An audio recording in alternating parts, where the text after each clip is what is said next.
कौटुंबिक वादातून पत्नीची भरदिवसा गळा चिरून पतीनेच हत्या केल्याची धक्कादायक घटना धुळे शहरातील देवपूर परिसरात उघडकीस आली आहे। या घटनेची माहिती कळताच पोलिसांनी घटनास्थळी धाव घेतली आहे। पोलिसांनी पतीला ताब्यात घेतले असून अधिक तपास सुरू आहे।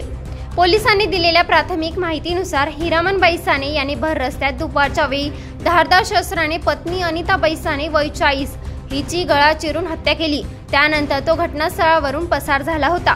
या घटनेची माहिती मिळताच पश्चिम देवपूर पोलीस ठाण्याचे वरिष्ठ अधिकारी तात्काळ घटनास्थळी तपास यंत्रणांसह दाखल झाले।